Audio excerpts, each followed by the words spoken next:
See, it's easy to be on the bottom. It doesn't take any effort to be a loser. Doesn't take any motivation, any drive in order to stay down there on a low level. But it calls on everything in you, ladies and gentlemen. You have to harness your will to say, I'm going to challenge myself. Sometimes I have to pull myself out of bed and say, come on, Les. Things I know I should do, I don't do. Things I shouldn't do, I do. I found that the biggest enemy you have to deal with is yourself. There's an old African proverb that says, if there's no enemy within, the enemy outside can do us no harm. You begin to look toward making this your decade, as you begin to look toward making your life different. As you begin to look at yourself, you got to redefine yourself. Who are you right now? And who must you become in order to create what you want? What has to change about you? What is it that you're doing right now that would be a liability for you? As you begin to look toward the future and take inventory of yourself, what is it about you right now that you've got to leave this behind because this no longer fits? Looking at where you want to go and the kind of person that you must become, the kind of standards that you have for you, what is it that you must do differently? It makes sense unless you change your pattern, unless you change the way you're thinking, unless you change your behavior, you're going to continue to produce the results in your life. See, all of us are winners, but some of us are producing results that we don't want. And so all you have to do is look at your game plan, look at your strategy. How is it that you have been being? What is it that you've been doing to produce this? So you're the director, you're the producer, you're writing the script, you're the star of your life. And as you begin to look at your life, you can decide whether or not it's a smash or whether or not it's a flop. That's in your hands. Look at your life, look at where you want to go. Don't worry about your circumstances. Don't worry about your age. I have a friend who's up in age, over 70, and she wanted to build a multi-million-dollar complex. The name is Dr. Johnny Coleman. Lenders and bankers say, you can't do that, you're too old. She ignored them. That building now stands, ladies and gentlemen, a multi-million-dollar structure. But there are a lot of people who would have listened to that. There are a lot of people that would not have even gotten to that point. They would have talked themselves out of even going down to the bank to ask for it, because they've already said no to themselves. See, it's time now. If you want to make this your decade, you've got to start saying yes to your life. You've got to start saying yes to your dreams, yes to your unfolding future, yes to your potential, as opposed to saying no. See, 87% of our self-talk is negative. So you've got to make a conscious, deliberate, determined effort to say yes to your dreams. Why not? Why not me? Don't spend time like most people going through life complaining. You got to learn to let the past go so you can grow. Many people never act on their dreams because they allow their past experiences to determine what their possibilities are. Whatever you've done in the past, that's not a reflection of your possibilities. That's just a reflection of your consciousness. That's just a reflection of your development and your growth. The future is unfolding for you right now. The future is unlimited for you right now. No one knows where you can go. No one knows what you're capable of or what's possible for you. You don't even know that. I had no idea, ladies and gentlemen. No one could have convinced me that I was able to do this. I'll never forget, I was speaking in Detroit, and a high school friend of mine saw me afterwards, and he was backstage. He said, I can't believe it's the same person. And I thought for a moment, and I said, it's not. The person you know, he's gone. We have the power to change our personal history, changing the direction of our lives, changing our thoughts, changing where we want to go, exploring new horizons. I think that it's very important that you start trusting yourself. Listen to yourself. Listen to that still small voice within you. Don't try and make everything logical. There are some things about life that defies logic, that you just can't explain how the outcome is going to be. That once you begin to trust yourself and your ideas and your instincts, life takes on a whole new meaning, because now I want you to do that feeling that you are led just feel I am led. I remember the worst speech I had ever given in my life. I let someone exploit a fear that I had. For years, I had a tremendous inferiority complex because I'm not college educated. And this person knew this. And she said, let me write this speech for you. You're going to speak at Ohio State University. Those people are very educated there, and they're going to know when you make grammatical errors, and they're going to know because of the substance of your speech that you are not literate. I care about you. I don't want you to embarrass yourself. So this person proceeded to write a speech for me. I had a speech in my mind, but this person was stronger than I was negatively than I was positive about my own thoughts.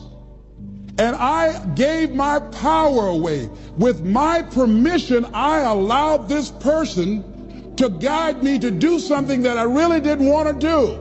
But I didn't feel enough inner strength and conviction about my skills as a speaker and the message that I had to bring to stick by my guns.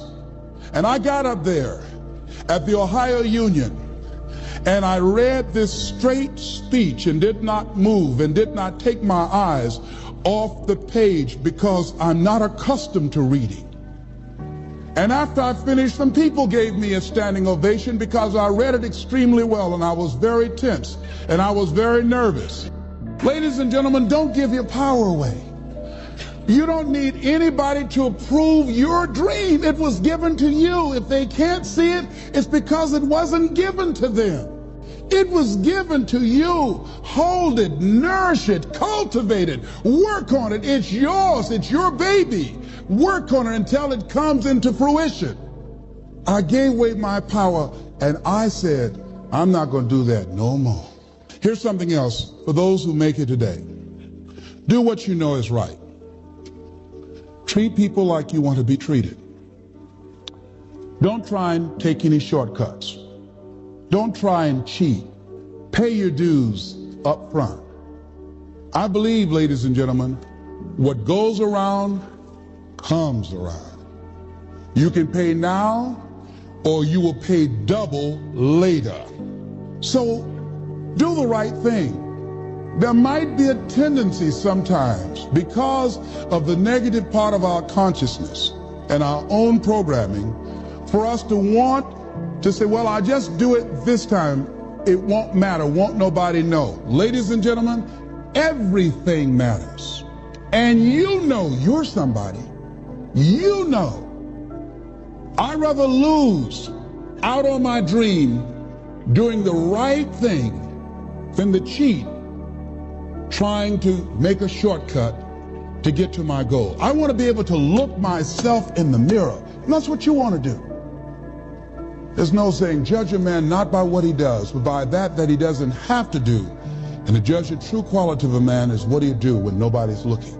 See, there's some good out there for you in the universe that has your name on it.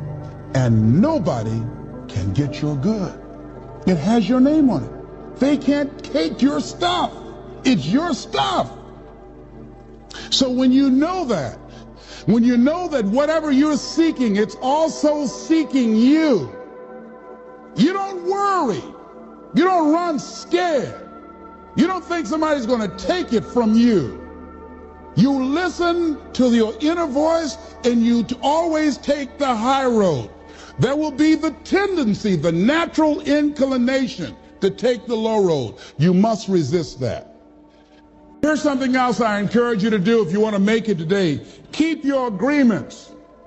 Keep your agreements that you make, and establish a network of people who will also do that.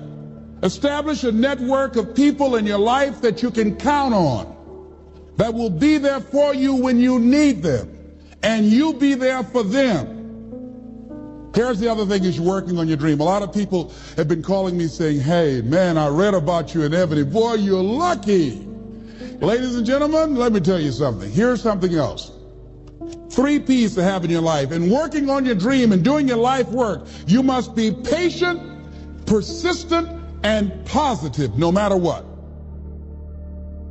I used to be a door-to-door salesman. I had X number of TVs. I had a minimum amount that I knew I had to sell every day in order to provide for my mother, who was ill at the time, who had lost her job at the M&M cafeteria because of arthritis. And I said, I'm going to go door to door, and sometimes I would not come home until 1 o'clock at night, knocking on people's door, people closing. What do you want? Would you like to buy a nice working month's television set, no money down? No. What about an Emerson TV? No. Thank you very much. Do you know anybody else that would be interested? No. Thank you very kindly. Knock on another. Hello. Would you like to buy a nice working television set, no money down? No. Get away from our door. Thank you very kindly. Do you know anybody else would be? Yeah, my cousin. He lives 2 doors down. Thank you very kindly. I tell him you sent me. When I heard your cousin told me that you wanted to buy a television set, told me to come here and talk to you, we got a special discount for you. Yes, come in, I'm interested. I would just keep right on. I would not go home until I did it. It's an interesting thing, ladies and gentlemen, that when we put ourselves in a situation where we say we're going to do it, it puts you in another zone where the universe responds to you.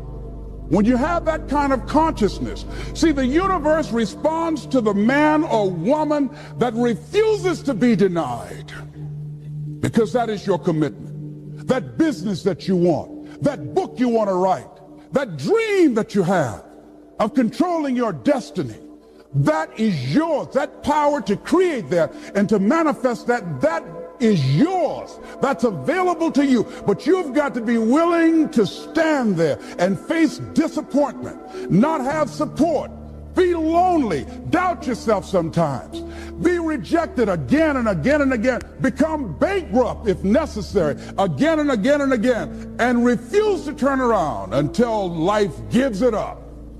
Nothing can resist a person that has that kind of commitment.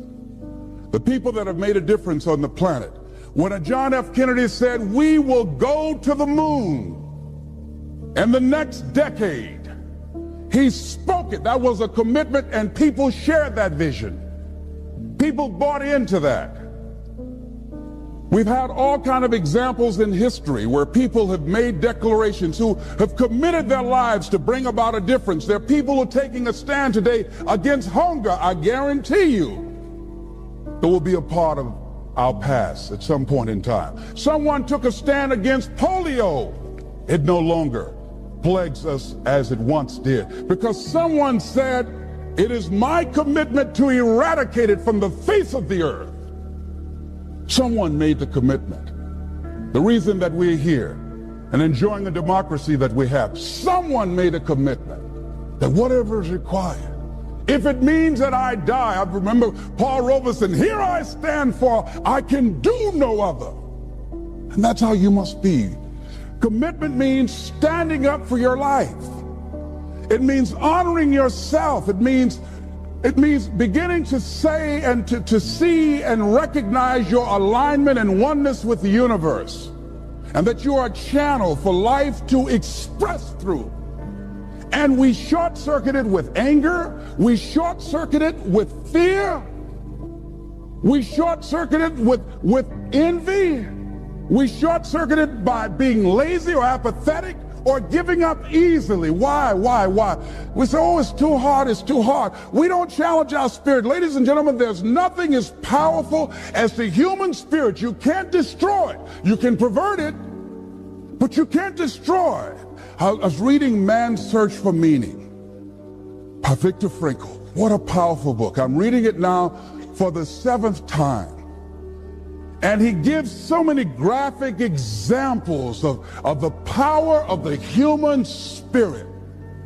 And so what are some of the things that can fortify us and give us the kind of inner strength that will allow us to forward ourselves into the future by manifesting our commitments? Number one, commitment means in some cases going back to school, getting some training, sitting up in classes with people younger than you,